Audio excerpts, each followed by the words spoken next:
family. Now is what is called the Xliii kingship. That's where I came from. So I'm a proper Lagosian. That's my father's side. Then from my mother's side, it's called Xliii.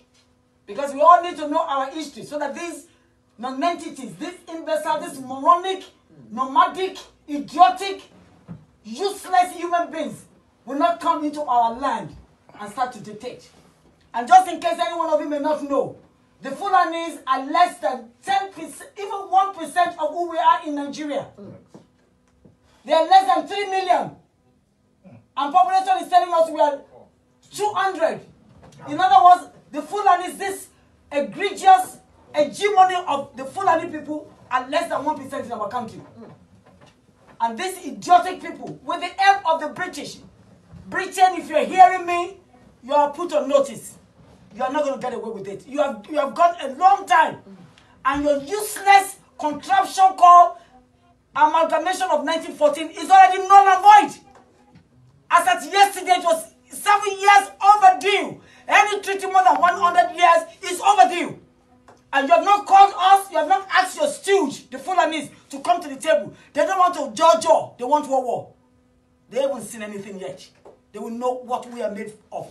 The Biafrans and the Yoruba nation, we're not going to take it anymore. The end has come to it. From my research, I learned that the Igbo people have been even in the area since the 13th century. Yes. I also learned, in case you don't know, the Igbos come from Eri. Eri happens to be the grandson of God. God happens to be the seventh son of Israel, of Jacob, in the Bible. Yes. So if these people have been existing for that long, where did this useless Fulani come and tell them how to rule their land? How to rule their resources? They want to take over. They are not going to take over. We will not. Maybe we have all been soft, including the Yoruba nation. We have all been soft because we are real, humane people.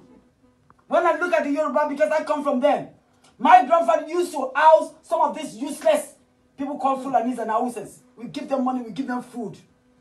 And then they want to turn around and bite the finger that fed them. And I'm saying no, not on our watch. I'm going to be 65 years in another 3 months. I don't want to end this contraption to my grandchildren. I also know that the Igbos are the smartest in Nigeria. I did my research. That's what the research says. And if they have been that long, managing their resources, enterprising, nobody should dictate to them in the 21st century how to run their life. Now to come to the Yoruba people. I know my people are educated. They are sophisticated. They are very cultured. Yep. And sometimes their nicety is not because they are weak. But when you are a human being, you want to treat, that's what the Bible tells us. That's what Jesus said.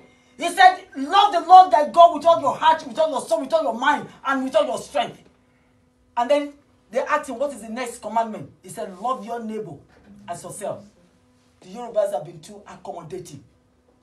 They allow foreigners everywhere to come because they believe what is good for me should also be good for for people around me.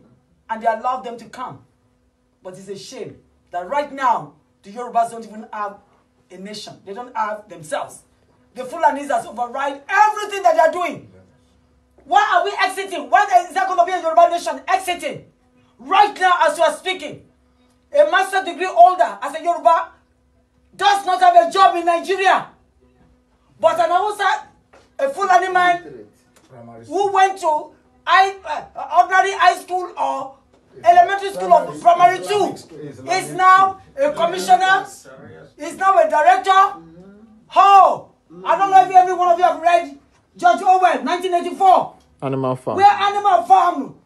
Animals are dictating to human beings. That is what we have right now in that contraption called Nigeria. And the so-called 1914 amalgamation, which Lord Lugard, in his impunity, had to tell the Northern Protectorate, which consists of the Hausas, and the Southern Protectorate, which consists of the Southeast, the Southwest, the South-South, and the Middle Belt. They call us Southern Protectorate. Meanwhile, we have been doing our own thing, having our own governance, ruling our own people, issuing orders, enterprises, and we are rich. We all know about Oferami of Bini. The kingdom is extremely rich. They have been doing transactions with these British people because they have the insanity to come to Nigeria, to so-called Nigeria, and name our individual nations. Join us together and call us Nigeria. How did they come across Nigeria? I don't know about you. There's no nation in Nigeria that can explain what Nigeria is. Niger area. Yes. The Niger River, we have two rivers in that country called River Benue on the west and River Niger on the east side. This Lord Lugard, a man that is rotting in his grave, named us Nigeria. And when you know the word nigger, which is an aberration word that they use of blacks in general in this country, you will know that it's not a palatable name to be called. We are not nigger. We are respectable, civilized, cultured, enterprising, successful people. Both the Igbos and the Yorubas. And if you come from Abia, if you come from Imo, if you come from Rivers, even Yoruba. If you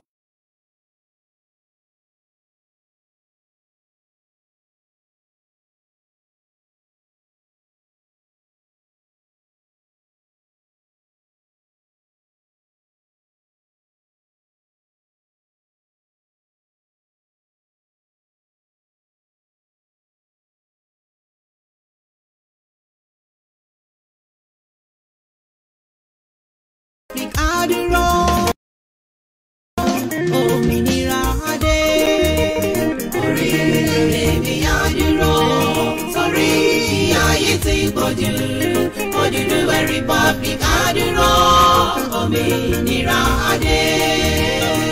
Òmìnira adé o, ìyà yìí ti pọ̀jù fún wa. Orílẹ̀-èdè mi adúró òmìnira adé.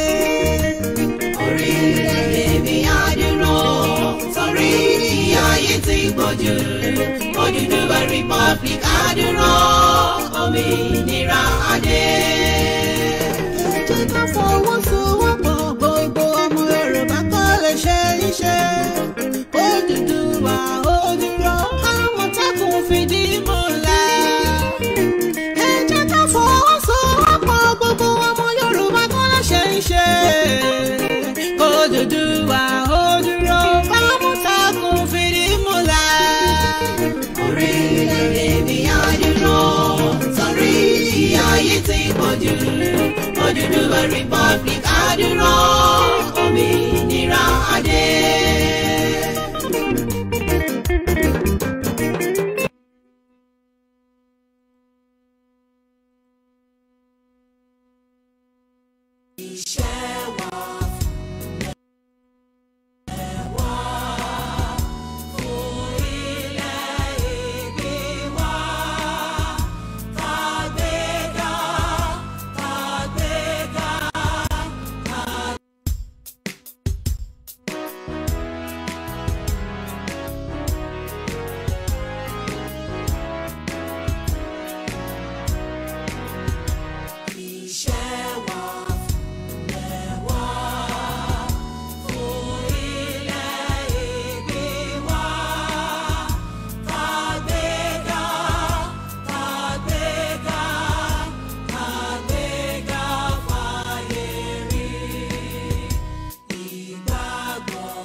ẹ ṣeun ẹ̀yin èèyàn wa àtúnkẹyìn pé tún káàbọ̀ sórí ètò lẹ́ẹ̀kan sí lálẹ́ tòní. You're welcome to yet another edition of this program tonight. Báwo ni ojú ọjọ́ ṣe rí lọ́dọ̀ tí yín bẹ́ẹ̀ níbikíbi tí ẹ ti ń gbọ́ wa? What time is it? I don't know. Either you're in the morning, in the afternoon, evening, night or whatever. Ẹ kú dédé àsìkò yìí náà ni. Ìyálà àárọ̀ lẹ́wà, ìyálẹ̀ta ọ̀sán, ìrọ̀lẹ́, àṣálẹ́ àbí àjìn akẹyìn. Ẹ kú dédé àsìkò yìí. Ẹ bá wa share ètò yìí ní alẹ́ tòní. Mo dé sí yín lọ́rùn náà ni ẹ. Mo dé báyìí ní tewé adé mo bọ̀ báyìí ní tọmọ Ìdùmarè. Àti dé kólókó kó má lè lọ sóko, adé kólódò má lè rodò, adé kí ọlọ́mọ kó má lè sunkún ọmú. Lálẹ́ tòní lọ́tún báyìí lọ́jọ́ yọ, lọ́tún ni òòrùn yọ. A tún ti dé sí orí ètò náà nìyẹn o. Lọ́tún náà ni àtúngbédé lónìí nítorí pé àrà òkè ń tọ́nu alára ni Yorùbá sọ. Ìṣègùn ẹ̀yin èèyàn wa nílé. Bàbá wa Yẹtàn tó sàn yìí ní àkọ́kọ́ tó kọ́kọ́ tí àtẹ̀jíṣẹ́ sí ojú agbágbé lónìí. Mo ní olóòtú máa kọ̀ sẹ́kù ètò Oòduà àgbèwà o.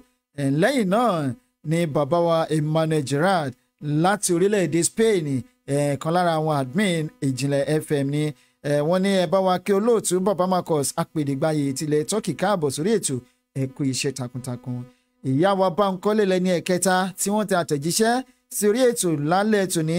Bánkọ́lé Fatima Ẹniọlá wọ́n ní olóòtú ẹ̀kalẹ̀ ẹ̀kú ètò.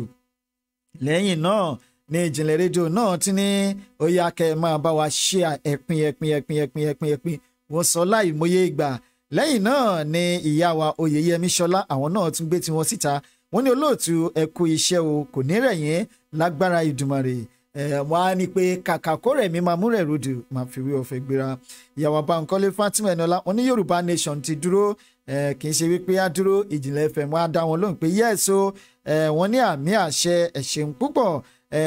Ìyá wa Òjó Babafẹ́mi Sunday àṣeun púpọ̀ wọ́n ní welcome again ẹ ṣeun púpọ̀ sir.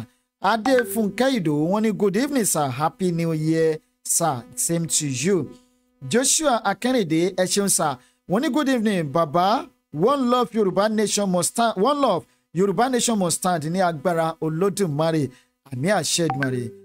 Òjó Babafẹ́mi Sunday wọ́n ní alẹ́ la wà ní Nàìjíríà ó dáa ẹ̀kọ́ alẹ́ ń bẹ̀. Bàbá wa Yẹtàn tó sàn akẹyìn ẹ ṣeun púpọ̀. Èmi ọmọ yín, èmi ọ̀rẹ́ yín, èmi àbúrò yín, olólùfẹ́ yín náà rèé. Ọmọ jáńjálá bí ẹran orí rẹ̀ sí. Ìjìnlẹ̀ Marcus apèdègbàyè gbogbo ilẹ̀ Turkey Guru Maharaji adẹ́rìn pòṣónú akẹyìn káàbọ̀ sí. Akẹyìn káàbọ̀ sí orí ètò ní alẹ́ ètò ní ẹ ṣeun púpọ̀. Gbogbo ẹ̀yin tí ẹ ti bá wa share ètò yìí àti tí ẹ ń share àti tẹ́ tún máa share ẹ̀. Mo ní ọwọ́ tẹ́ fi share ètò náà kò ní kan ìsàlẹ̀ àpò ẹ̀ ní fi gbọ́mọ sí. Ẹ̀yin tí ẹ̀ ń wò wá lálẹ́ tó níbikíbi tí ẹ ti ń wò wá káàkiri orí mẹ́rin àgbáyé, mo ní ojú tẹ́ fi ń wò wá kò ní fọ́ pẹ̀lú àṣẹ lọ́wọ́ Ọlọ́run ọba. Ẹ̀yin tí ẹ̀ ń gbọ́ wa àti ẹ̀ tún máa gbọ́ wa lẹ́yìn ètò yìí, mo ní etí yín kò ní di pẹ̀lú àṣẹ Èdùmàrè. Ẹ̀yin èèyàn, mo tún ti dé lónìí o. Mo dé o, ẹ gbà mí bí mo tún ṣe jẹ́ bí mo ṣe rí lálẹ́ tò nítorí pé ẹ̀dá kan ò kí ń mọ̀ rìn kí orí kó má jì. Ìyá wa Bánkọ́lé Fatima wọ́n fún wa látẹ̀wọ́ bó ti jẹ́ pé ìtọ́ ò dá lẹ́nu wa a kàn ń sọ̀rọ̀ bíi dọ̀dọ̀yọ ni kílédùn ọ̀fẹ́ àánú ẹ̀ kí o fi gbà wá là. Bàbá wa Alabi Emmanuel wọ́n ní happy new year sir, this year is our year of actualization of Yorùbá nation. Bàbá wa Yẹtàn tó sàn wọ́n ní àṣẹ Ìdùmarè. Wọ́n ní ẹ máa gbà mí bí mo ṣe jẹ́ lálẹ́ tòní ni. Òjó Babafẹ́mi Sunday wọ́n ní àmísà. Ìyàwó Fúnmi Ilésànmí love wọ́n ní hello everyone. My name is Ilésànmí Love Fúnmiláyọ̀. Tẹ̀jíṣẹ́ yìí pọ̀ ó pọ̀ tẹ́ ẹ bá ti ń gbọ́ ó pọ̀ jù.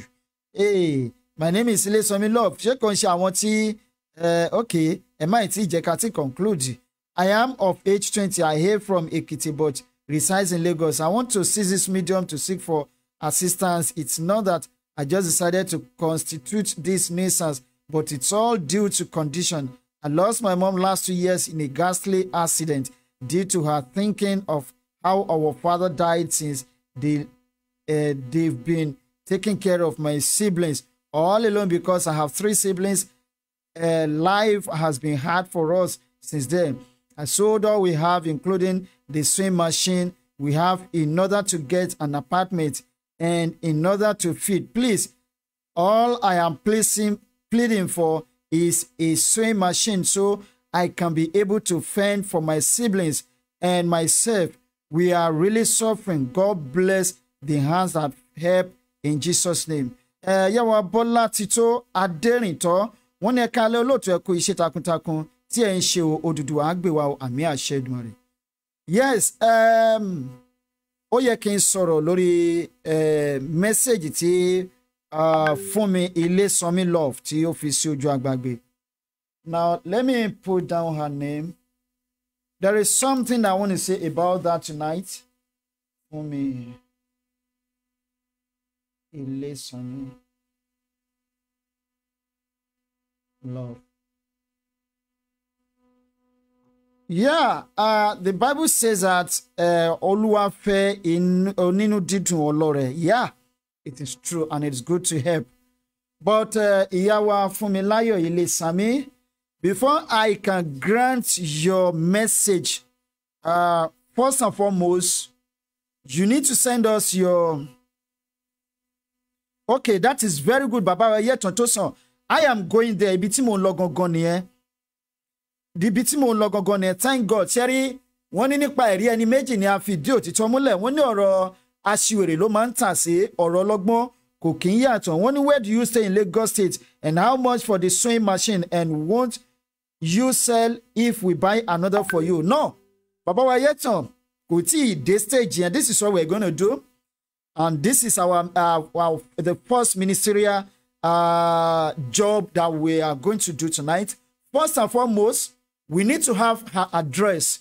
She needs to send her address to us because whatever we want to do, we need to establish the facts. So, ẹ má jẹ́ ká tí conclude pé a máa ra machine fún wọn. Ó ṣeé torí pé mo nígbàgbọ́ pé gbogbo àwọn olólùfẹ́ wa pátápátá, àwọn tí wọ́n nífẹ̀ẹ́ ọmọ Odùduwà ni wọ́n. Ó ṣeé gan tí a bá confirm situation tó bá jẹ́ bẹ́ẹ̀ kí a raise owó fún kó gba shop kó lè wà okay kó take care àwọn siblings ẹ̀. But we need to have an address because we are going to find out the truth about the matter. Sulaiman Yusuf wọ́n ní volume. There is volume. Bóyá lọ́dọ̀ yín ni sà ẹ check system yẹn tí ẹ fi ń gbọ́ wa torí èmi monitor ẹ̀ lọ́dọ̀ wa ń bí volume wà lọ́dọ̀ wa níbí. So mo dẹ̀ lérò pé àwọn tí wọ́n ń gbọ́ wa nílé wọ́n ní volume lọ́dọ̀ tí wọ́n. Sulaiman Yusuf ẹ ṣé gan sà. Fúnmi Ilésànmí Love, you need to send us your address. We don't just receive message like this and act on it. Okay, níbo wàá gba machine. No. We want to have your address, your information, the details about you. So I need there. Ẹ ṣeun púpọ̀ Yẹtan tó Ọlá Ọmọládé púpọ̀ Àtàndá wọ́n ní nothing happens to the volume sir. Joshua Akérèdé, the volume is okay and all right. Ẹ ṣeun púpọ̀ torí bí mo ṣe monitor mo ń gbọ́ gan létara mi bí mo ṣe wà yìí kò tí ẹ kùn kò ṣe nǹkan kan rárá. The volume is okay. The audio is perfect tonight. So if you are listening to us, okay, Ìjìnlẹ̀ FM, only I have been receiving her messages personally since last month. Okay, for me, I see the volume is fine. Thank you so much for confirming that message, Babawa, láti Spain, or Molade Pupo Atunda. Nothing happened to the volume, sir. So mo ti sọ fún wọn pé kàn check the volume wọn lọ́dọ̀ tí wọn. Now, Fúnmi Ilésànmí Love, if you cannot send us your address and your details, the details information about you, don't come to this platform again and send such a message to us. Hello, sir. Yeah, ẹ káalẹ́ sir. Yes, sir. I wà lórí ètò, sir. Ẹ jẹ́ kí n pè yín lẹ́yìn ètò ń gbà yẹn, sir. Okay. All right, sir. Thank you so much, sir. Yes, sir. Now, so send us your details. Ẹ jẹ́ ká mọ information. Ibi tẹ́ ń gbé, address ilé yín, then orúkọ tẹ́ ń jẹ́ gangan. Don't give us fake name. Because if you give us fake name, you've already disqualified yourself. So that is it. Baba wa Joshua Akérèdé, when the volume is okay. Okay. Àti kàn yín lẹ́ẹ̀kan. Ojo Baba Fúnmi, Baba Fẹ́mi Sunday, when the volume here to sound and clear. Ẹ ṣeun púpọ̀. Ìjìnlẹ̀ FM, wọ́n ní you never for once share our show, so we don't know you. Yeah, yes, you're right, sir. Kì í ṣe gbogbo ẹni tó bá ń gbọ́ wa náà ló máa nífẹ̀ẹ́ wa. Kì í ṣe gbogbo wọn. Wọ́n ní oníṣòwò kan, arákùnrin oníṣòwò kan ń lọ sírìn àjò. Ó ń lọ lọ́nà, ó pàdé àwọn ọlọ́ṣà. A gbọ́ wípé onígbàgbọ́ ni, àbí ọmọlẹ́yìn Kristi, àbí ẹni tó tiẹ̀ mọ̀ Ọlọ́run. Torí wípé ìgbàgbọ́ ti tèmi ni wípé oníṣòwò ọ̀hún kì í ṣe mùsùlùmí, kì í ṣe ó kàn ṣáà wà lásán kò tiẹ̀ mọ̀ Ọlọ́run. Ó ń lọ lọ́nà, ó pàdé ìgárá ọlọ́ṣà. Ìgárá ọlọ́ṣà gbowó ọwọ́ ẹ̀, wọ́n ṣá aládàá, wọ́n gún lọ́kọ̀, wọ́n ṣe léṣe. Ìránṣẹ́ Ọlọ́run débẹ̀, ó ní lóòótọ́ wòlíì ìránṣẹ́ Ọlọ́run ni mí, ṣùgbọ́n tí mo bá gbé pé mo fẹ́ lọ tójú tó bá lọ kún kọ́, ayé mà ti dá ayé òfin, ayé ìjọba, èmi ò lè jẹ́ kán sọ pé mi mo pa o, ó bá tẹ̀ lọ. Àlùfáà ọmọlé Léfì náà débẹ̀, ó sọ bẹ́ẹ̀.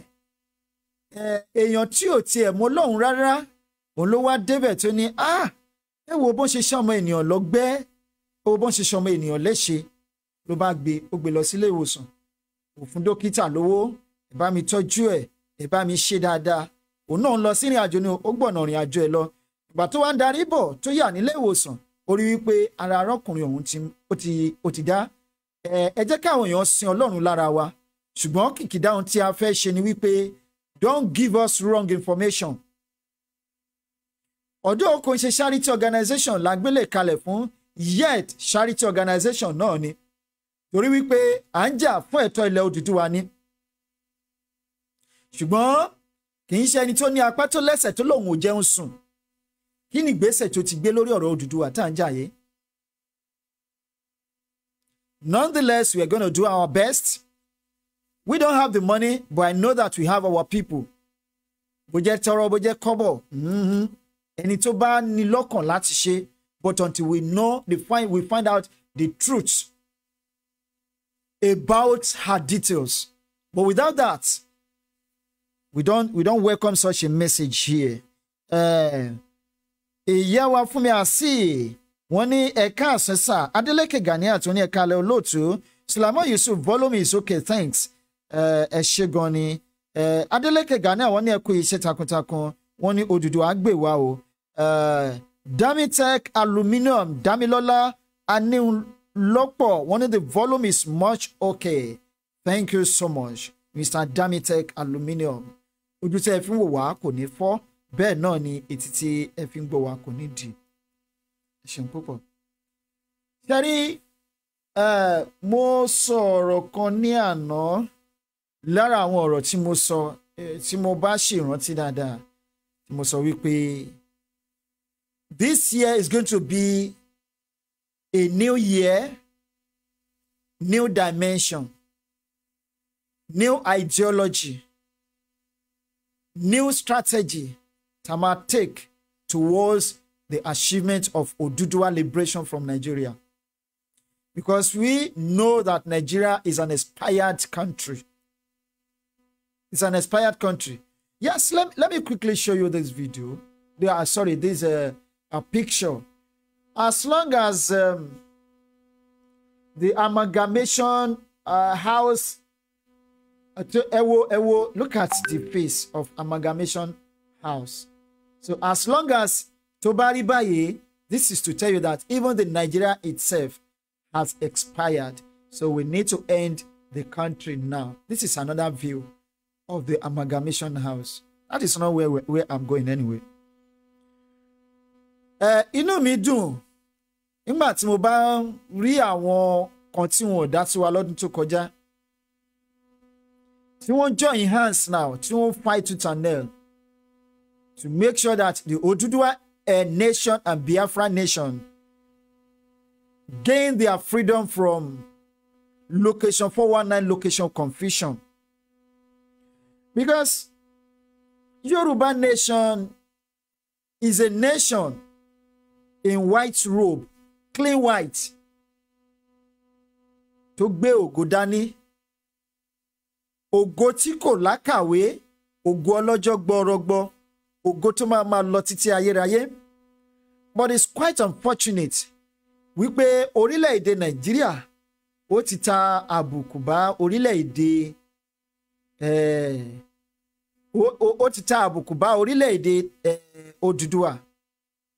You and I know iye tí gbèsè orílẹ̀-èdè Nàìjíríà tó jẹ́ ní 2015 nígbà tí Goodluck Jonathan tí ó kúrò ń bẹ̀. Now, come to think of it, look at the debts tí Nàìjíríà ní lénìí. If you listen to the news tí mo cast láàárọ̀, ẹ rí wípé mo ṣàlàyé gbèsè tí Nàìjíríà jẹ, which is well over $84 billion. Kí ni nǹkan tí Nàìjíríà fi gbèsè tí wọ́n yá òbítíbitì tí wọ́n fi ṣe? Gbèsè tí Nàìjíríà jẹ orílẹ̀-èdè China alone is very close to $4 billion. And we all know what China is all about. Tó bá jẹ wọ́n lówó, they will take your land from you, they will take your company from you, they take your resources, they take over everything that you have. Do we need to wait till then before we move out of Nigeria?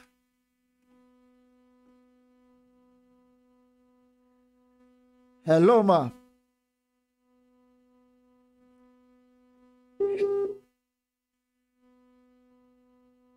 Hello, ma. Okay, máa pè yín padà, màá mú tí wà lórí program. All right, ma. Ẹ ṣé, ma.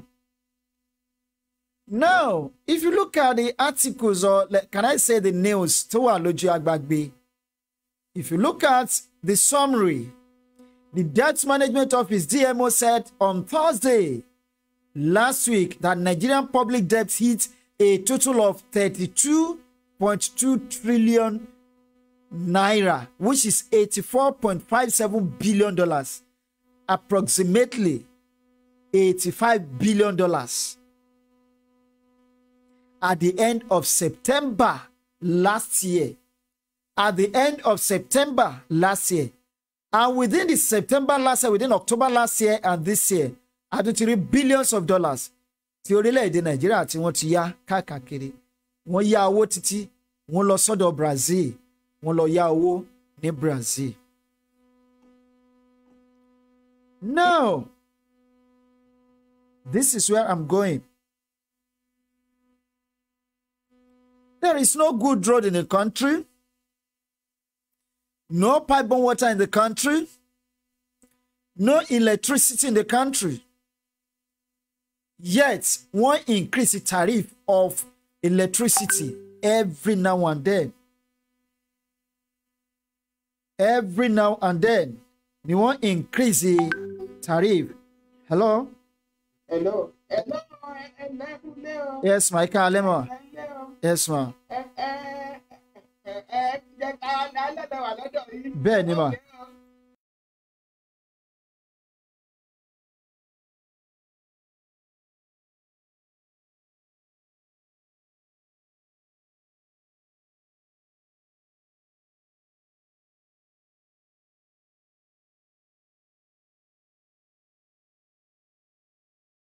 Ẹ má bínú ẹ̀yin èèyàn wa. I have to receive that call behind the scene, behind the camera. Ẹ ṣé gan. Now, orílẹ̀-èdè Nàìjíríà yìí is a country tó jẹ́ wípé kìí ṣe orílẹ̀-èdè tí a gbọ́dọ̀ máa fi yangàn. Because as long as we continue to stick with the name called Nigeria, ṣẹ́rí ẹ̀rẹ̀ tí wọ́n ṣì ń ta bá wa lọ́wọ́lọ́wọ́ yìí kò tí tó nǹkan kan. This is just the beginning of everything. If you look at the video tí mo kọ́kọ́ play at the beginning of this program tonight, let me see if I can still get the video again. Ẹ bá wa tẹ̀ sí ojú agbágbé.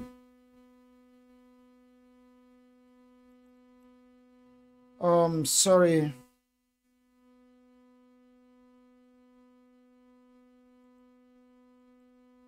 What happened to this?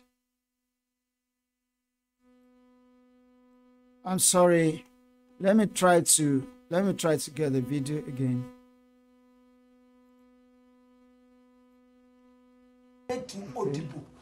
Here is the video. Now I'm sorry. Let me try to adjust the audio. Kinship. That's where I came from. So I'm a proper negotiant. That's there my are some things Then from my mother's side, it's called Xliii Iwashi. Because we all need to know our history so that these non-entities, these investors, these moronic, nomadic, idiotic, useless human beings will not come into our land and start to dictate. And just in case any one of you may not know, the Fulanis are less than 10%, even 1% of who we are in Nigeria. They are less than 3 million. And population is telling us we are... Now, nǹkan tí mo fẹ́ kí a mọ̀ lálẹ́ yìí ni wípé the Fulani-led government in Nigeria, I was even thinking that their population was 7 million. But it's quite unfortunate. In a country of 200 million people, 3 million people come and dominate one. And they do whatever they want. They go with it.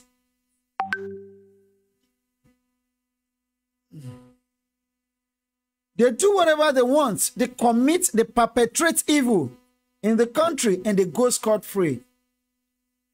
And if you also remember, Lara Kontimo Solano, about our kings,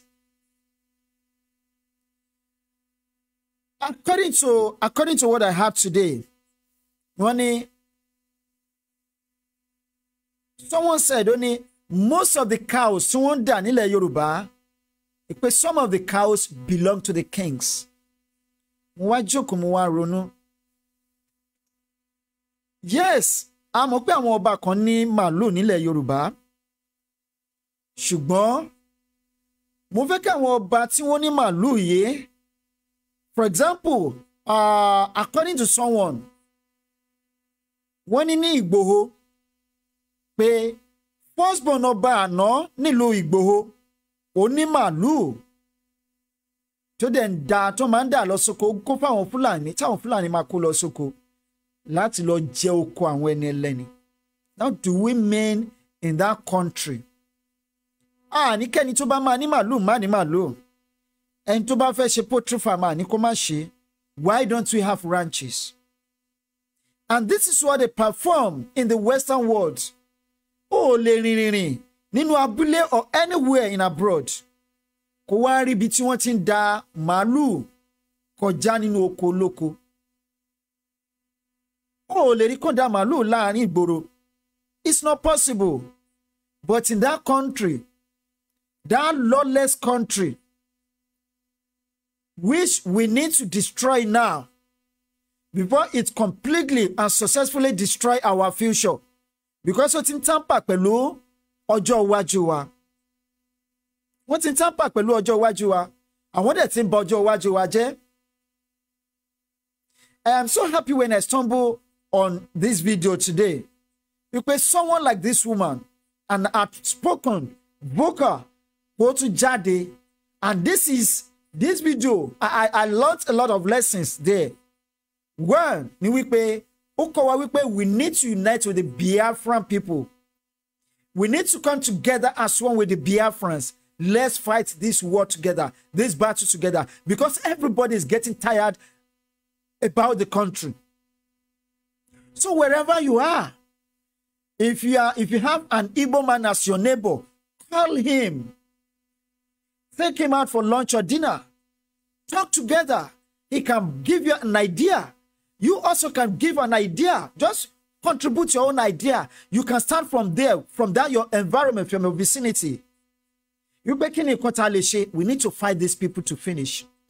Because 3 million people cannot conquer 197 million. And I am very sure Nigerian population is far above 200 million because we don't have the accurate data in Nigeria. This is a time, we don't need to talk too much this year, but we want every individual to sit down every day before you go to bed. Think about what you can do for your country, which is the Oduduwa nation and Biafra nation. I am not talking about Nigeria. Because a time is coming. A time is coming. Go and write it down today. That whenever you go, wherever you go rather, so we Nigeria near, you'll be sent back home. Now, before you go to bed at night, think about what you have done so far today for the Oduduwa nation. I have really tried for Oduduwa nation today. Even if it's just only a call, put it across to somebody and talk to him or her about this agitation, about our vision and mission. By the time you talk and you are able to convince him or her, and he or she is able to convince another person, the evangelization is spreading. Then you can call yourself a successful man or woman on that particular day. But you just pick up your phone, call somebody, try to encourage him or her, pray for him or her. It's part of it. Because by the time you start doing that, a time will come, if you make it your daily activity, one of your daily activities, a time will come to just pay, okay, Mukila Bajalano, Mukita Medunjeta, Mukila Morin Jenny, Motiki Bobomoto, Kiwani Contimutulation, Sekiki no Mofemakimo. Okay, let me also contribute something tangible towards this agitation. You can start your own evangelization, or evangelism rather. From there, you can start evangelizing, or what's it called? From there, then you have your impact. Then when you wake up in the morning, before you go to work, or after your prayer, before you do anything, or after your meal, before you go out, today I am going out. Kini koti mo fe contribute sile Oduduwa leni. And when we talk about I am not talking about giving the people at home money. Because giving them money, always, today you give them money, next month you give them money, every month where you get your salary, you give them money. You are destroying them and you are ruining their future. Stop giving them the fish. I am not saying it's bad to give them money, but there are some things you need to do for them to liberate them from this bondage. It's not bad when you give them money, when you aid them financially. But the most important thing is that open their eyes, open their mind, let them reason alongside with you. Let them see the reason we should leave Nigeria, or we must leave Nigeria. Tell them Nigeria is not working. Nigeria cannot work. It can never work. Because Nigeria has never worked. Amoyek Beseti, Jonathan Fisile. And now between 2015 and date, orílẹ̀-èdè Nigeria àti ìjọba tó wà ńbẹ̀ wọ́n ti jẹ gbèsè tó more than 60 million. $60 billion. What did they do with this money? Nothing. Nothing. Only 5% of Nigerian population have succeeded in taking us to over 60 million debts within 6 years of their reigning. Because let's assume Jonathan before he left there was 17 million. As some people say they say it's 25 billion, and I am not. I think it was around 12 or 13 billion or whatever when he left there. I try Kenya Jonathan it's 2015. Now look at between 2015 and date. Ìjọba olórí burúkú Buhari tó ti fi wá jẹ, and wọn ò tí dúró ńbẹ̀ o. They still have plans to borrow more and more and more to do nothing for us. And this is just to tell you that our next generation are coming to meet that debt The next 3 generations are coming to pay the debt. I mean, where the country is not working.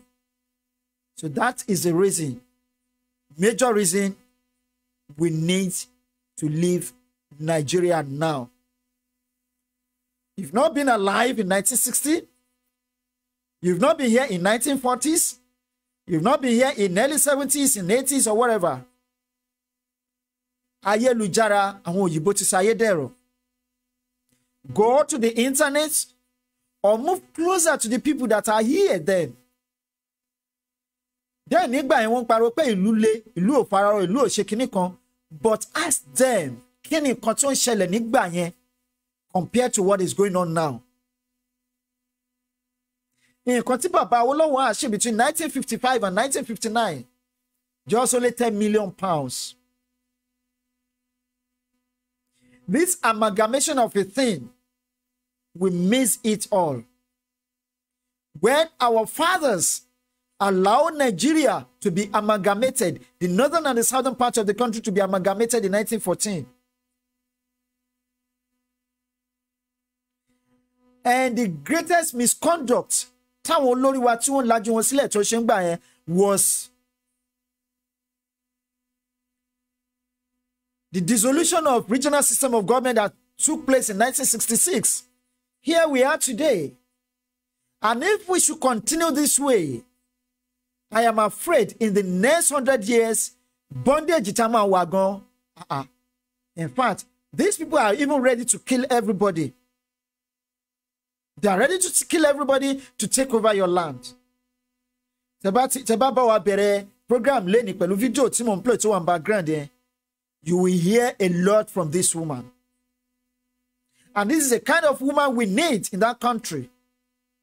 When we say we need women to be part of this struggling or this struggle, we need women, we need young people, we need our aged women and men, our able men. We need them.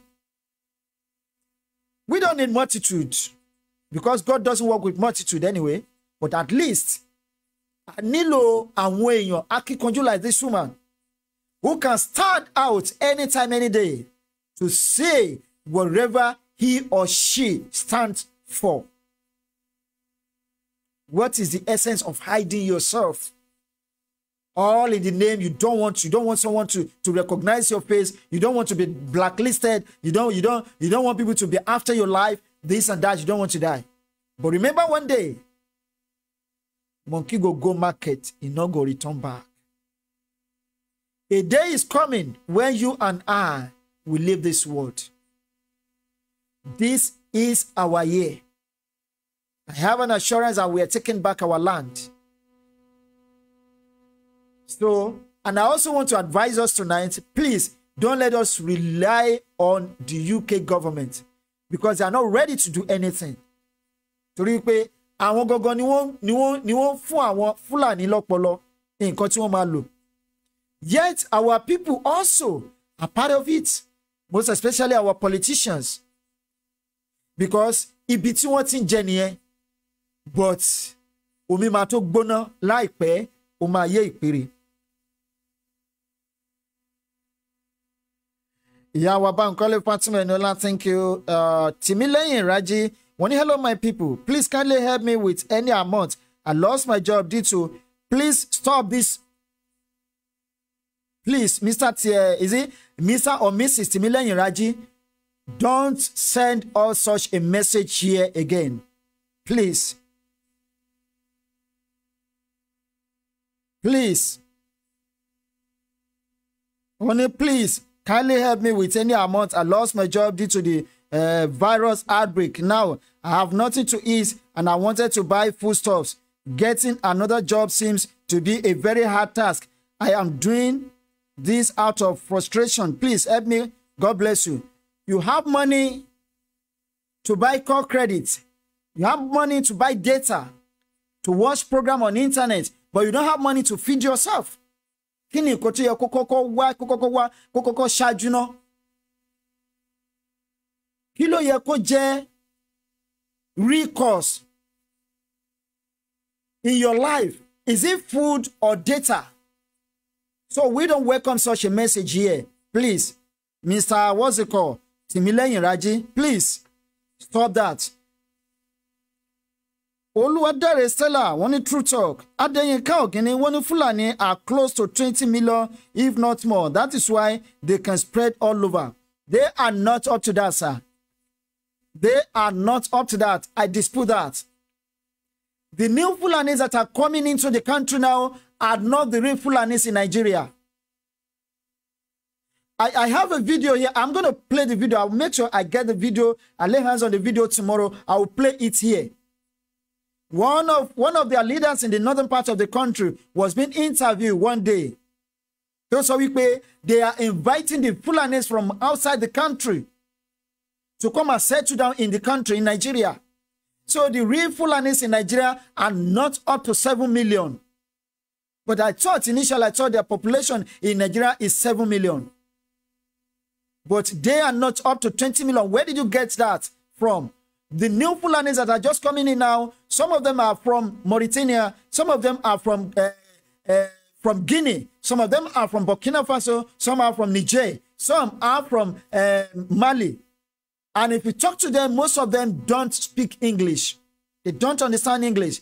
If you listen to one of my programs last 2 weeks or so, when 100 villages, la Boko Haram invade the northern part of the country, need 3 states in the northern part of the country. And these 100 villages want to be occupied by the Fulanis from outside the countries, the Boko Haram people.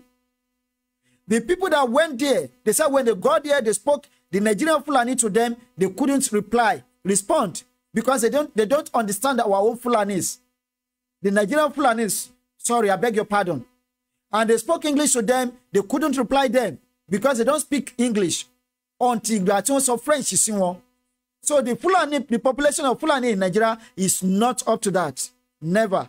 Kiwani population, it means their population is more than the population of Igbos, or closer to the population of Biafra. No, it's not up to that. The only thing they have now is that, how many are they in our country? There are still not many in our country, in Oduduwa nation. But one thing about us is that the Yoruduans are afraid of these Fulani people.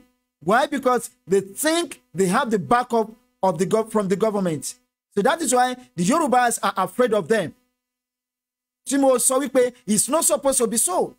Especially around on my video, I be camera, I'm a video wakiri, wa Fulani o, what is to kora mojo, wa no moto, wa Fulani and no moto. Why don't you do what they are doing to our people, to them? Do it. Kashelo kuoru. The ba se ton te ba pale won mo sórí ilẹ̀. Wọ́n lè sọ pé àwọn ní nǹkan tó fi dictate lórí kíní kan bí ton si wọ́n sí. Ẹ gbé wọn lọ sódò ẹ sòkúta mọ́ wọn lọ́rùn ẹ sọ wọ́n sínú odò. Kó wá lọ máa béèrè lọ́wọ́ àwọn ẹja. Kò jù bẹ́ẹ̀. That is it. So Mr. Adeyinka Ogini, their population is not up to that. Lie. Wọ́n fẹ́ kú ni. Rashid Akitun, wọ́n ní outlaw baba. Baba wa yetan tosan, they have sold us to China. Yawo Felicia Leka baba ya wọ́n ní welcome on board Olotu. You are blessed in Jesus' name. Oluwafemi Sulaiman, thank you so much. Ofun alatewo. Oluwadare Stella, wọ́n ní please sir, can you help us play it again? Play it again. Yes, I am going to play it. Thank you so much, ma. Xliii FM, wọ́n ní okay, welcome on board. Hello, sir. Hello. Káalẹ́ sà. Hello, káalẹ́ sà. Káalẹ́ sà. Ẹ káàbọ̀ sórí ètò sà. Adé la wà ní Nàìjíríà báyìí sà o. Okay, Nàìjíríà apá abúlé wà Nàìjíríà. Mo wà ní apá Adó-Ọ̀tà local government. Sí ní Nàìjíríà sà, ilẹ̀ Odùduwà lẹ́wà. Bẹ́ẹ̀ni. Ilẹ̀ Odùduwà lẹ́wà. Ilẹ̀ Odùduwà lẹ́wà bẹ́ẹ̀ni. Ó dáa, ẹ fẹ́ bá wa dá sí ètò sà. Ẹ ṣeun sà. Bẹ́ẹ̀ni, orúkọ tèmi ni Ajíbọ́lá Rasheed, authentic láti ìlú Adó. Àwọn tí authentic FM. Bẹ́ẹ̀ni, aláṣẹ àtolùdarí authentic FM live on Facebook. Thank you so much. Ọ̀pọ̀ ìfọlọ́. Bàbá wa ojú òní tì í lágbára Ọlọ́run. Àmín àṣẹ Èdùmàrè. Gbogbo kí n fún wọn ọdún pé àṣọ pọ̀lọpọ̀ tó láyé o. Àmín Ọlọ́run. Ọlọ́run á dẹ̀ máa fún ìṣe lágbára Ọlọ́run. Àmín àti gbogbo wa náà. àmì ṣe rí kódà ètò yìí ọlọ́run ọba òun ló máa sọ yín lẹ́san. bẹ́ẹ̀ ni sà. nítorí pé ẹ dàbí áńgẹ́lì kan tọ́lọ́run rán sí ilẹ̀ Odùduwà lápapọ̀ ni. gbogbo ohun tẹ́ ẹ tàn mọ́lẹ̀ sí i ẹ̀ ń jẹ́ kí ọ̀pọ̀lọpọ̀ àwọn ọmọ ìyá wa tó wà lókè òkun tí wọ́n rí nǹkan tó ń ṣẹlẹ̀ lórílẹ̀‐èdè wa ní orílẹ̀‐èdè Nàìjíríà láti jẹ́ kó máa rí. wọ́n lè bá mọ̀ yìí pé ilẹ̀ Odùduwà gangan ló yẹ ká jà fún ọ̀tọ̀ pẹ́ ní fọ́lọ́run nítorí pé nǹkan tó ń ṣẹlẹ̀ gangan nípa àwọn Fúlàní ẹ̀ gangan òun nìkan tẹ̀ ń sọ yìí. gbogbo ìlú ni wọ́n ti káàkiri ń sìn náà ti wà káàkiri tẹ́ bá dé gbogbo àwọn agbègbè tiwa ní ọ̀nà Adó-Odò yìí ó fún gbogbo bẹ̀rẹ̀ tó máa ń jẹran káàkiri gbogbo ojú ọ̀nà ló ń jẹran sí kò síbi tí ẹ lè sọ ẹ lè wí tí ọ̀dẹ̀ yẹ kó rí bẹ́ẹ̀ lágbára ọlọ́run ọba ọlọ́run fún iṣẹ́ ilẹ̀ Odùduwà náà àdádúró lọ́tọ̀ àwọn àríwá náà wà lọ́tọ̀ àwọn Brazil náà lọ́tọ̀ oníkálukú á lè mọ̀ pé máa fèsì ọ̀dọ́ ẹ̀ sọ pé ní fọlọ́mọ dúpẹ́ gidigidi lọ́wọ́ yìí o pẹ̀lú ọwọ́ ọlọ́run sá ilé iṣẹ́ yóò ní bàjẹ́. àmì àṣẹ ọlọ́run. ẹ ṣé gan sa o. all right sir. God bless you sir. Yes, sir. ẹ ṣé gan bàbá wa message yẹn sorry video yẹn a ṣì máa play ẹ now before I play that video again mo sọ nǹkan kan ní àná nípa ìṣẹ̀lẹ̀ tó ṣẹlẹ̀ ní Kaduna fún more than 24 hours tó ní èèyàn mẹ́sàn-án ló kú. Now look at it. This is it. This is the picture of àwọn mọ́tò tí mo sọ wípé wọ́n sun níná tí wọ́n sọ pé èèyàn 19 ló kú ìpa àwọn pictures tí wọ́n sun níná. This is a country that you and I call our country, but as I say, this is no longer my country. Nigeria is no longer my country. I cease to be a Nigerian. Bó dẹ̀ ṣe máa jẹ́ nìyẹn pẹ̀lú àṣẹ lọ́wọ́ Ọlọ́run mo kàn ní kí n kàn sáré fún yín ni. Ìjìnlẹ̀ ẹ̀fẹ̀ wọ́n ní ẹ bá wa pé ètò yìí Olúwafẹ́mi Sulaiman wọ́n ní Yorùbá nation must stand, but we need to call our brother Igbo to team up together and fight the struggle. Enough is enough. Thank you so much. This is where you and I come in. This is where you and I have a lot to do. This is where our responsibilities start from. You have a lot to do about this, and I also have a lot to do about it. Now, when we talk about calling the Igbos, teaming up together with them, you have the Igbos around you, and I have some Igbo brothers around me where I am. There is nowhere across the world tí ò ní rí Igbo man. Anywhere you go around the world without a single Igbo man within that vicinity, please run away. Don't stay there. And anywhere you go around the world, you must also see the Yorubans there. Wherever you go, and tó bá ti rí Yoruba àti Igbo ńbẹ̀, please run away. It is only the Hausa Fulani that do not travel out of the country. And why tó ṣe jẹ́ wípé àwa gangan là ń travel jù, and the reason being that àwa là ń kàwé jù. But it's quite unfortunate wípé when you see a Yoruba man tó wà ní school tó bright tó jáde pẹ̀lú first class, ẹ máa rí tẹ́ bá rí Hausa tó jáde with ordinary pass. That Hausa man will be employed before that Yoruba or Igbo man. Why? Because wọ́n ti believe pé Nigeria is their property.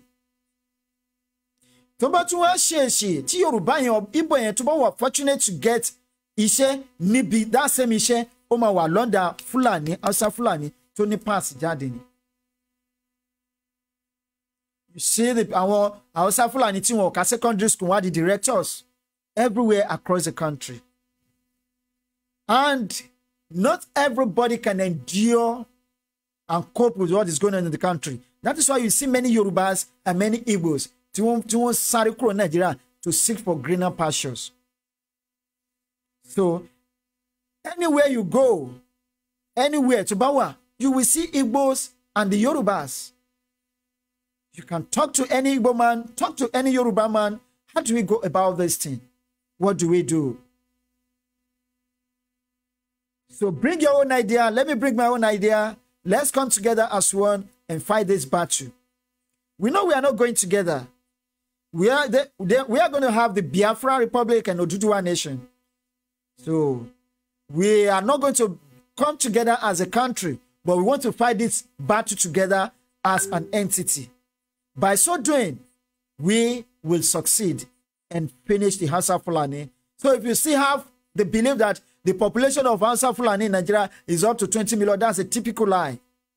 The population is not even up to 10 million in Nigeria. Even it's not to that. But why our people, afraid AK-47, but there is a way to feed disarm more. We need to open our eyes. We need to open our brain. Sit down, strategize. Oh, need láti ní lọ di àhámọ́ra àbí nǹkankan kó tó gba ìbọn lọ́wọ́ wọn. There are some things you can do to do this and disarm them. We can start from there. Irinṣẹ́ tí àwọn Boko Haram ń lò lẹ́ni, where do you think they get most of the weapons táwọn Boko Haram ń lò? They get most of the weapons from our soldiers. Our fallen soldiers lójú ogun. Torí pé àwọn olórí burúkú tó ń jẹ́ olórí sójà wa, àwọn ni wọ́n tà wọ́n people wa. We sold them to the Boko Harams. And until we rise up, what it wá kan ògiri, we are now at the edge of the war. So we need to turn back now, ferociously, with all anger. Let's turn back and devour them. Gẹ́gẹ́ bí hungry lion. Thank you so much for your message, Mr. Oluwafemi Sulaiman. Only this surprising will bring out the beast in us. I believe you, Mr. Ayeton. The ultimate Maggie Bayor. When you look to, please keep blocking these people. They are using fake accounts to scam. Akenyemi Peter, wanting true talk. The ultimate Maggie Bayor, wanting they need iron hand, I beg, just to distract. Oladimeji Obagunlemi Gerard, one year ko ise takuntakun lootu. Babayeton Tosan, God bless you. Taiwo Banuso, they are inviting the Fulanis to prepare for war and for referendum. That is the problem. Whether they are bringing them to prepare for referendum or not. We have enough population to take us out of the country. If the worst come to the worst, if we want to go for the referendum.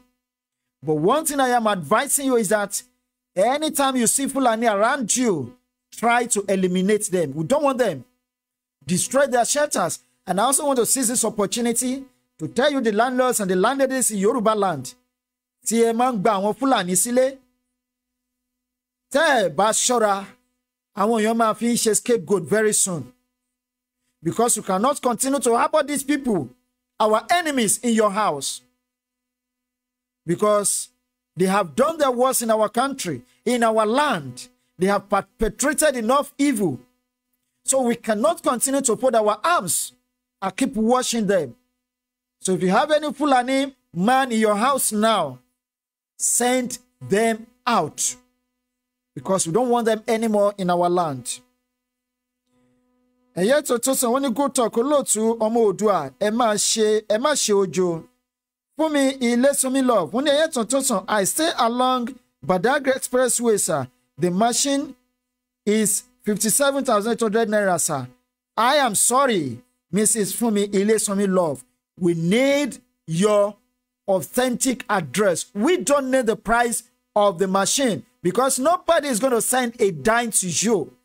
We need to get your address. We need to find out the true information. We need to get the true information about you. We need to do our findings about you, about your house, about where you are living, about your family. We need to make our findings. When we get the true findings about you, then we will go to the market and buy the machine for you. But if you are expecting somebody to send money to you, foul. That is a complete failure. Capital no. We are not sending a dime to you. Thank you so much. Bola Tito Adenito, when they are inviting Iran, they might be inviting Iran, but I don't think Iran will answer them. I know where they are getting their weapons from. I know. I know where they are getting their weapons from, but not from Iran. Olamilekan Sulaiman, thank you so much. Xliii FM wọ́n ní kẹ́ ẹ bá wa pín ètò yìí. Honorable Ajibola Rasheed Atanda, nice program, right on, sir. Thank you, sir. Odunayo Joshua, wọ́n ní Xliii FM, you are doing a wonderful job. May God Almighty reward you. Amen. Salaudeen Jalil Olawale, evening, sir. Well done. Thank you so much. Please share this program. The ultimate Magibeyo, Bolatito Adenito, Ogun and Shango will strike them. Make we see abegs. Make we see abegs. Self-defense important. Jason Laye Ebenezer Michael, one well done, bro. Olúwafẹ́mi Sulaiman, wọ́n ní ṣé àwọn ọba ṣé kì í ṣe wípé wọ́n sùn sà ṣe bí a ní nǹkan àgbà nílẹ̀ gẹ́gẹ́ bí ọmọ Oòduà Àgbẹ̀kọ̀yà tó yìnbọn láìsí ọta fífi òyìjà ń kọ́. Taofik Ekini, wọ́n ní olóòtú ẹ̀kú ètò sà Odùduwà gbè wá. Yes, they are still very much around, sir. Don't let us underestimate or underrate our power. Our traditional powers are still there, Mr. Oluwafemi Sulaiman. But ask yourself this question. What do I have to contribute to this agitation and struggle? So let's allow them to keep trying and preparing the way they are doing, if at all they are doing anything. As far as I am concerned, I don't want to wait for any one of them before I contribute my own quota towards the liberation of Oduduwa nation. So the same way, sir, Mr. Oluwafemi Sulaiman, I am also advising you today not to wait for the Agbekoyas, for the Obas, for the Ààrẹ Ọ̀nà Kakanfos, for the Sunday Igbohos, and for the like of other, the host of others, to stand up before you start your own preparation. Because this is your own fight, this is your own battle. It's also my own battle. It's the battle of every Yorubas and every Biafran. So we need, every individual needs to contribute his or own quota towards the liberation. But all I know is that Oduduwa nation is going, Biafra nation is going, Nigeria is going to be a forgotten nation very soon by the special grace of God and Awalale. Thank you. Eshigoni. Taofik Ekini, Eshenpupo. Salaudeen Jalil Olawale, want to keep it up, sir. I am very enjoy your program. Thank you. Oluwadare Stella, want to ba Inujesa. Bankole Fatima Enola, thank you so much. Now we are going to go back to this video again tonight. I think I have some articles here, some news here.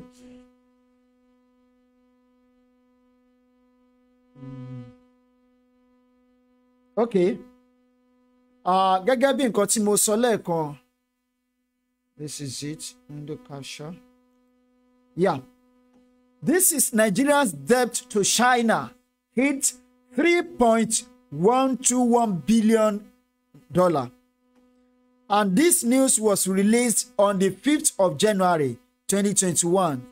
Nigeria's debt to China hit $3.121 billion. If I have the chance and the opportunity, màá sọ fún yín irú ìtú tí China máa ń pa láwọn countries tí China tí wọ́n bá jẹ China ní gbèsè. Perhaps if I have the opportunity of bringing it out tomorrow, màá gbé jáde lọ́la, you will see it. Just for you to know that our rulers in Nigeria, because I don't see them as leaders, have sold us in that country. But Oshiba, we can still liberate ourselves now.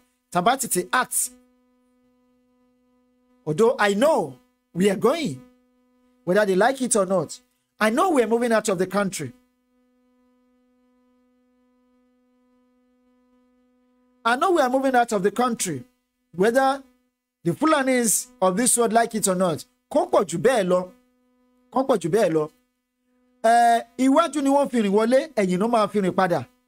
Onitomi bá gbóná, ayé ìpèrè. Do I still have another news here? No, I don't have any other one. Now let's go back to the video. Let's start from the beginning so that we can together enjoy the video tonight. We need someone like this woman. We need her. To Odibo chieftaincy family. Now is what is called the Xliii kingship. That's where I came from. So I'm a proper Lagosian. That's my father's side. Then from my mother's side, it's called Xliii Iwashe. Because we all need to know our history so that these non-entities, these imbecile, these moronic, nomadic, idiotic, useless human beings will not come into our land and start to dictate. And just in case any one of you may not know, the Fulanis are less than 10%, even 1% of who we are in Nigeria. They are less than 3 million. And population is telling us we are 200. In other words, the Fulanis, this egregious hegemony of the Fulani people are less than 1% in our country. Now, since we know this, see, these people are less than 1% of our population. Okay, let's assume it means 7 million. Someone says they are 20 million, but I totally disagree with that. So we pay 20 million. No? I totally disagree with that view. Now, let's assume that they are 7 million. And according to this, our mother, she says the population of Fulani in Nigeria is less than 3 million. Now, what does it take us? And according to the population of the Yorubas that are living in Nigeria alone are more than 60 million. We have more than 60 million Yorubas living in Nigeria alone. If you go to Republic of Benin, 60% of their population in Republic of Benin are Yorubas. And let me shock you. Vastly majority of the people in Republic of Benin want Yoruba out of Nigeria. But it's a pity that we, the Yorubas that are living in Nigeria, don't believe in our division. We still want, some of us still want Nigeria to still remain a united nation, united country. Now, if you go to Cote d'Ivoire, the population of the Yorubas, the typical Yorubas, 100% Yorubas, living, residing as sojourners in Cote d'Ivoire, are more than 7 million. If you go to Cuba, you see many Yorubas living there. If you go to Brazil, their population, the population of the Yorubas living in Brazil, according to, is almost 80 million people living there. Both àwọn tí wọ́n ti wà ńbẹ̀ tí wọ́n kó lọ fún ẹrú àti àwọn tí wọ́n ṣètò ọ̀fẹ́ tara wọn migrate lọ sí Brazil. If you go to all these Caribbean countries, you see many Yorubas there. So why are we afraid of these Fulanis? Now, let me go back to the issue tó ṣẹlẹ̀ ní Gangan ní last year. Ààrẹ àkọ́kọ́ wọ́n ní ẹkú ètò olóòtú bàbá mi ìjìnlẹ̀ ẹ ṣeun púpọ̀ sà. God bless you. Let's go back to the issue tó ṣẹlẹ̀ ní Gangan ní last year, towards the tail end of last year. Now, mo mọ̀ wípé no matter bí population Fulani ṣe lè tó ní Gangan kò lè tó population àwọn Yorùbá. Why don't you rise up one day? I am not preaching war here. But they have perpetrated enough evil. Go to their village, go to their shelters at night. Because we don't want them in our land.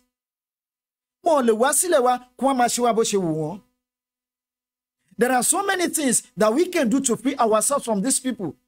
You don't need to do this and paste it on the social media, because I don't buy that idea. If you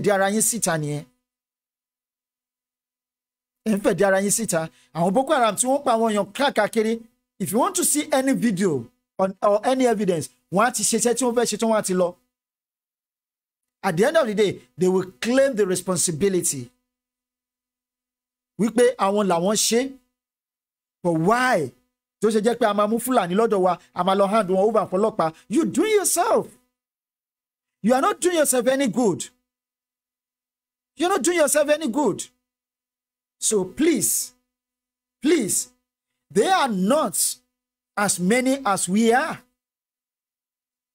Pẹ̀lú ìbọn tó mú dání, just only one ìbọn, only one AK-47. You can start from there. Ẹ máa ṣọ́ wọn, ṣe bí wọ́n á sùn lálẹ́. Èyí tó bá ń gbé ìbọn dání lára wọn tó ń gbé AK-47 tó gbé rìn kiri ìgboro, be telling them. Ẹ rọra máa ṣọ́ wọn lọ. Wọ́n ṣáà máa sùn. Ẹ ṣe nǹkan tó yẹ ká ẹ ṣe. Tẹ́ ẹ bá ti gbà kan, ẹ máa fi disarm as many as possible out of them.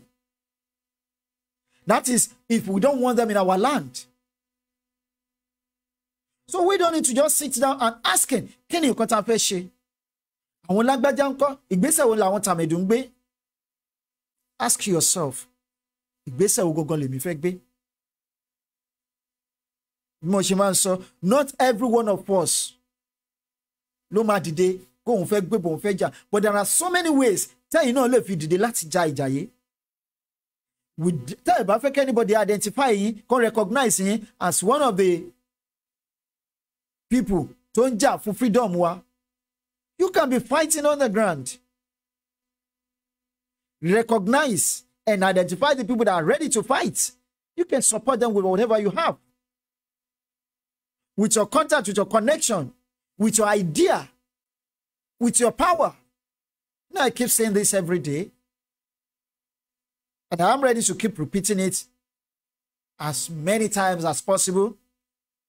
Even nínú program kan, I am ready to keep saying it until tí ojú ni wọ́n bá wá bá là.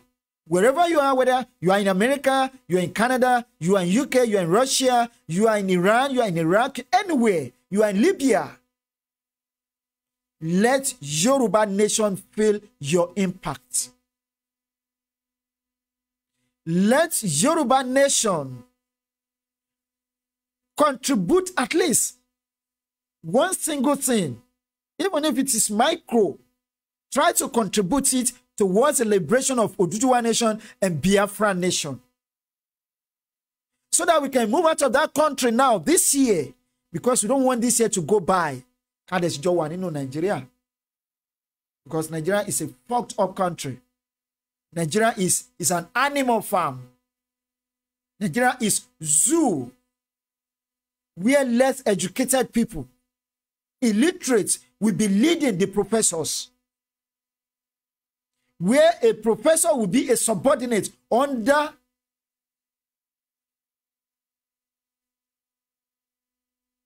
a stark illiterate. Chiko deni lenoro lati soro. That is Nigeria for you. Nigeria is the only country tí mo ever rí láyé mi. Tó jẹ́ pé they value the lives of animals to the lives of human beings.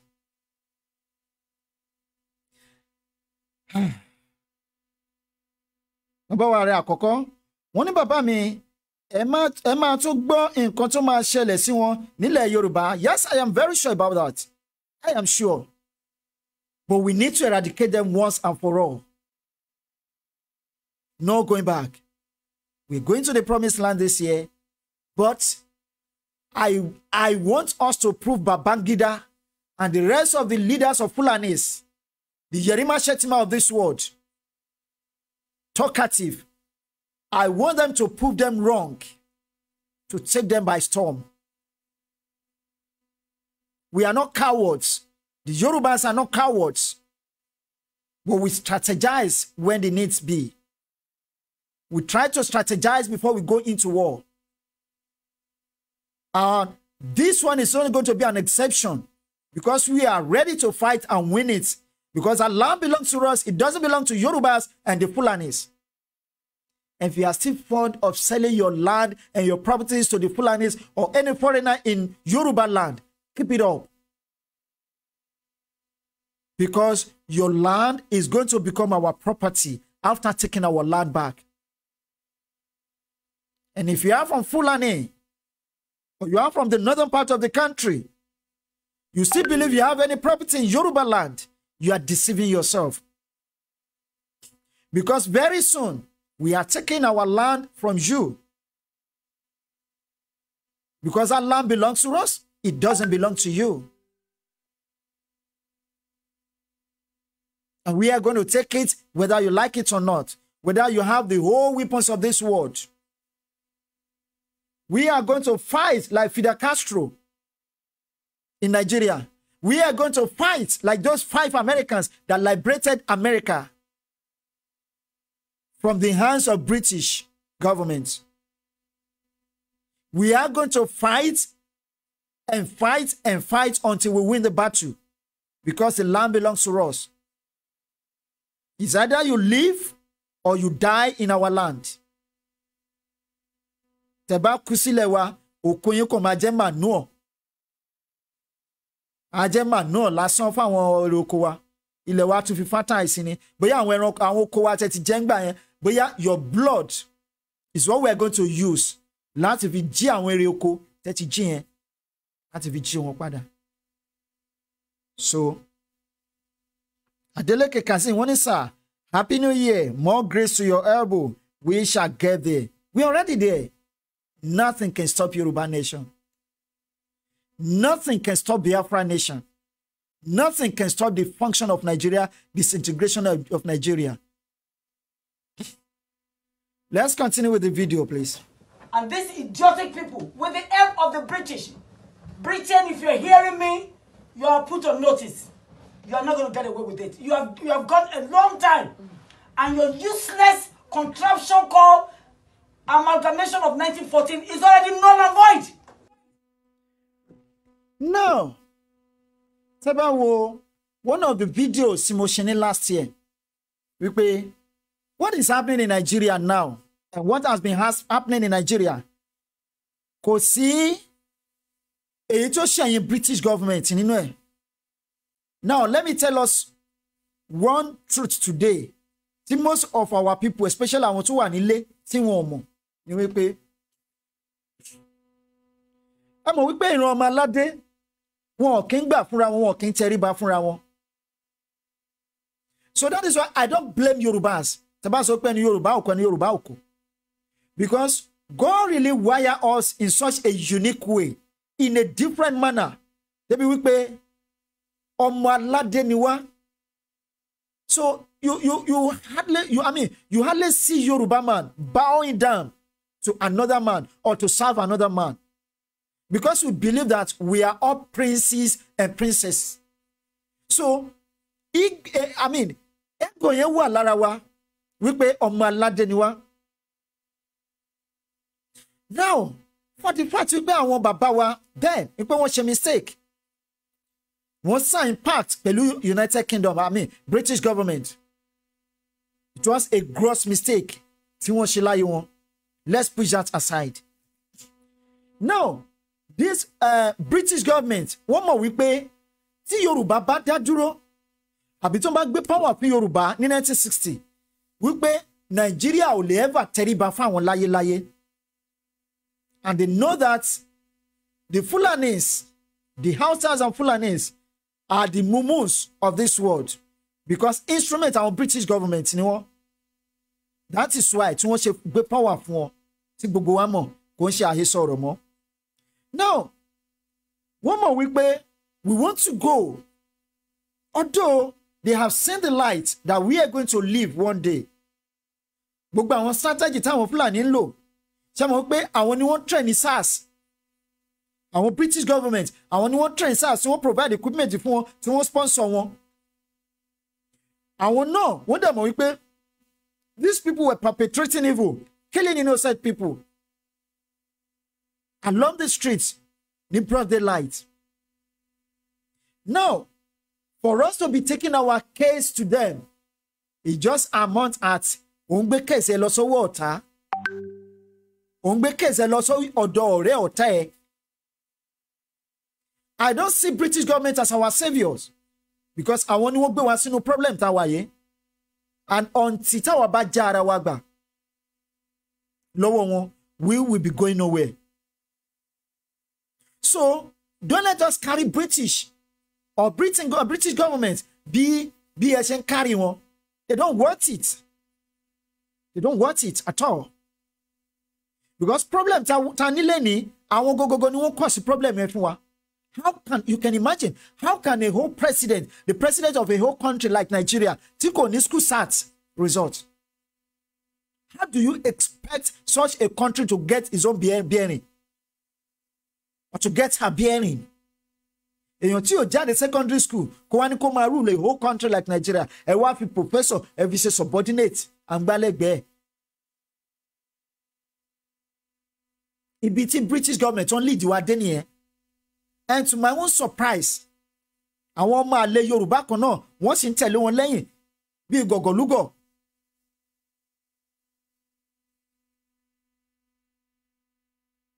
Wọ́n ti gbàgbé wípé àgùntàn tó bá bá járìn wọ́n máa jẹ̀gbẹ́.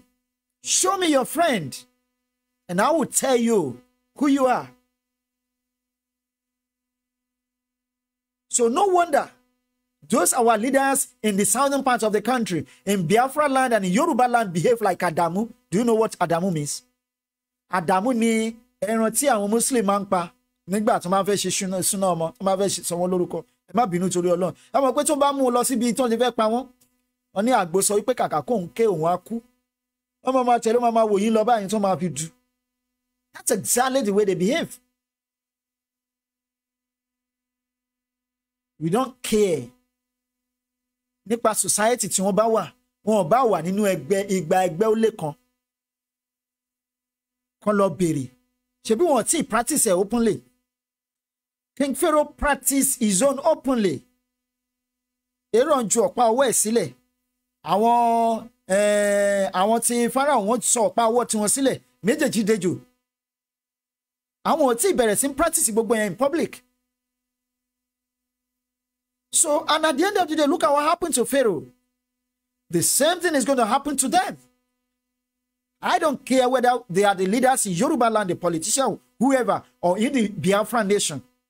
They are going to die before we get our country. And very soon, before we get our nation, we die shortly after getting our freedom. We run out of the country. Because ilé ògbà ọ̀nà ògbà ló ń ṣe wé àràrà gbà. But I can assure you, we are going this year by the grace of God. No going back. We are going to do our best, and with the support of our Lale and Eledumare, with God, we are getting to our promised land this year. People are suffering. People are dying. Ẹlòmíì orí fífọ́ ló pa ẹlòmíì. Because one lot of hospital. If you go to the hospital, one person lábẹ́rẹ́ wa ní kókó lọ ra syringe àbí kí ni wọ́n máa ń pè. Ọ̀pọ̀lọpọ̀ ló ní kò yẹ kó kú tó kú ní Nàìjíríà. All because they cannot afford to send their children or their wives or themselves to the hospital, private hospital. And our public hospital is just like kitchen. If you think what's in Dano, you can imagine. The atmospheric condition alone is no longer conducive. So how do you want them to think straight, to think right? When you are fighting them with poverty, palliative. Gbogbo nǹkan tó ṣẹlẹ̀ ní àsìkò palliative ní tí wọ́n rí ní last year tó bá jẹ́ Western world ló ti ṣẹlẹ̀. Wallahi gbogbo àwọn olórí wa ló máa ti resign. But you can still see them today, they are still boasting. Wọ́n ṣe ọlá nínú òfo, nínú ìbàjẹ́. Gbogbo nǹkan tó yẹ kí wọ́n kó fáwọn èèyàn, wọ́n tún kó pamọ́. And how many numbers of COVID-19 do we have in Nigeria? Wọ́n tún fẹ́ la, àwọn tún gbé wọn lọ sí lockdown again. Another lockdown. The one that happened last year, wọ́n ti bọ́ kúrò nù ẹ̀. That is the country that you find yourself. And I keep saying it, Nigeria is not supposed to be called a country. Nigeria is just a ghetto. It's zoo, animal farm. Nigeria is a village.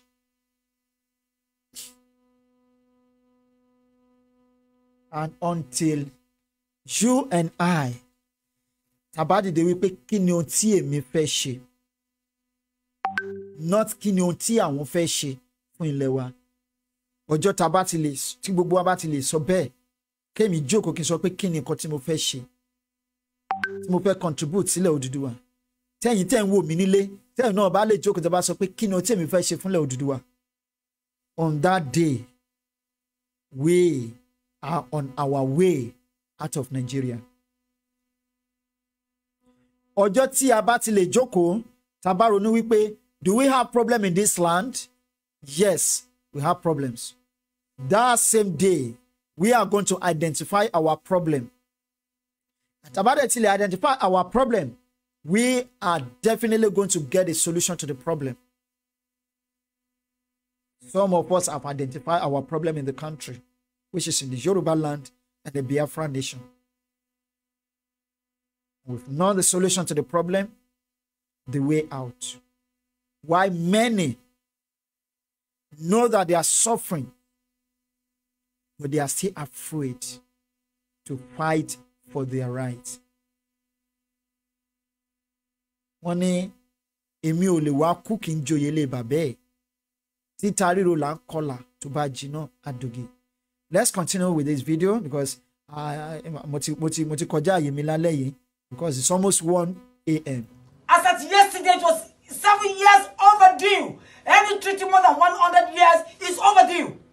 And you have not called us, you have not asked, you have gone a long time. And your useless contraption called amalgamation of 1914 is already null and void. As at yesterday, it was 7 years overdue. Any treaty more than 100 years is overdue. And you have not called us, you have not asked your stooge, the Fulanis, to come to the table. They don't want to judge, they want war. They haven't seen anything yet. They will know what we are made of. The Biafrans and the Yoruba nation, we're not going to take it anymore. The end has come. From my research, I learned that the Igbo people have been even in the area since the 13th century. Yes. I also learned, in case you don't know, the Igbos come from Eri. Eri happens to be the grandson of God. God happens to be the seventh son of Israel, of Jacob, in the Bible. Yes. So if these people have been existing for that long, where did this useless Fulani come and tell them how to rule their land? How to rule their resources? They want to take over. They are not going to take over. We will not. Maybe we have all been soft, including the Yoruba nation. We have all been soft because we are real humane people. When I look at the Yoruba, because I come from them, my grandfather used to house some of these useless people called Fulanis and Hausas. We give them money, we give them food. And then they want to turn around and bite the finger that fed them. And I'm saying no, not on our watch. I'm going to be 65 years in another 3 months. I don't want to end this contraption to my grandchildren. I also know that the Igbos are the smartest in Nigeria. I did my research. That's what the research says. And if they have been that long, managing their resources, enterprising, nobody should dictate to them in the 21st century how to run their life. Now to come to the Yoruba people. I know my people are educated. They are sophisticated. They are very cultured. Yep. And sometimes their nicety is not because they are weak. But when you are a human being, you want to treat, that's what the Bible tells us. That's what Jesus said. He said, love the Lord thy God with all your heart, with all your soul, with all your mind, and with all your strength. And then they asked him, what is the next commandment? He said, love your neighbor as yourself. The Yorubas have been too accommodating. They allow foreigners everywhere to come because they believe what is good for me should also be good for for people around me. And they allow them to come. But it's a shame that right now, the Yorubas don't even have a nation. They don't have themselves. The Fulanis has override everything that they are doing. Why are we exiting? Why is there going to be a Yoruba nation exiting? Right now, as you are speaking, a master's degree holder as a Yoruba does not have a job in Nigeria. But an Hausa, a Fulani man, who went to ordinary high school or elementary school or primary 2 is now a commissioner, is now a director. Oh, I don't know if every one of you have read George Orwell, 1984. Animal Farm. Where Animal Farm, animals are dictating to human beings. That is what we have right now in that contraption called Nigeria. And the so-called 1940 amalgamation, which Lord Lugard, in his impunity, had to tell the Northern Protectorate, which consists of the Hausas, and the Southern Protectorate, which consists of the Southeast, the Southwest, the South-South, and the Middle Belt. They call us Southern Protectorate. Meanwhile, we have been doing our own thing, having our own governance, ruling our own people, issuing orders, enterprises, and we are rich. We all know about Oferami of Bini. The kingdom is extremely rich. They have been doing transactions with these British people because they have the insanity to come to Nigeria, to so-called Nigeria, and name our individual nations. Join us together and call us Nigeria. How did they come across Nigeria? I don't know about you. There's no nation in Nigeria that can explain what Nigeria is. Niger area. Yes. The Niger River, we have 2 rivers in that country called River Benue on the west and River Niger on the east side. This Lord Lugard, a man that is rotting in his grave, named us Nigeria. And when you know the word nigger, which is an aberration word that they use of blacks in general in this country, you will know that it's not a palatable name to be called. We are not nigger. We are respectable, civilized, cultured, enterprising, successful people. Both the Igbos and the Yorubas. And if you come from Abia, if you come from Imo, if you come from Rivers, even Yoruba. Yeah, that is how far we can go with that video tonight. Yes, let me quickly read some of the messages on the screen. Then we say a good night to our viewers and listeners across, at home. Akiyemi Peter, only you said well, but I will tell you the truth that Yoruba are afraid of what president or governor will do. Yoruba, don't be afraid at all. They can do nothing. We are on our land. Let's send all this Fulani away from our land. Let's tell them we can do it. Let them know that we are fighting for our rights. Please, no going back. We can do it. Yoruba will be united and fight for your right. Thank you so much. Yawa Christiana Bamidele Onikebawasha. Yawa Nanawele, thank you so much. Akinyemi Peter, thank you so much. Yawa Esa Wone Kuisha, Olorun ma gba fun wa àṣẹ o. Bola Tito Adenito Yawa, one not at all. You see the time they said they will sanction them. They are yet to do that in now. That is exactly what I'm telling you. They are in support of what the Fulanis are doing in Nigeria. So don't rely on British government. Fight for your nation. Take your nation back from them. Fight like Fidel Castro of Cuba. Fight and fight until we get the victory. Nafiu Ademola, one of you are well done, sir. Ijila FM, one year showing Yaudua. One year Ekong Egbomi, Eshin Pupo. Yawanawale, thank you so much. One is Zoo, Oluwa Dele, Stella. One, we are not the same in anything. Yes. Eje ken sare shim konkon ken tuma lolone. Okay, this is it. Sorry. Because we can't do without that. I want to sponsor program 1 year. Total productivity. We need to give them that. Whatever you do, our Juice Plus will make all-round healthy food blend that reduces your belly fat and speed up your metabolism. Other health benefits you get at Juice Plus include increased energy, increased recovery, liver cleaning, manpower, stress and anxiety reduction, hair and nail strengthening, decreased allergies, helps sleep better, improved skin, improves pregnancy condition, helps lose weight, inflammation reduction, and lots more. Visit http://bfemi-davis.canada.juiceplus.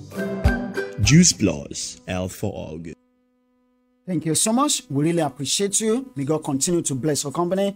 Ẹgbẹ́ advertisement wa ẹ jẹ́ kí a bá yín advertise. Ẹ̀yin tẹ́ fẹ́ ṣe jingle fún ìṣílẹ̀ àbí ẹnikẹ́ni tí ó bá ń ṣe ìgbéyàwó, ìkómọjáde, ayé ọjọ́ ìbí àti bẹ́ẹ̀ bẹ́ẹ̀ lọ. You want to give a shout out to them? Give us the shout out stuff. We're going to do it for you. For you.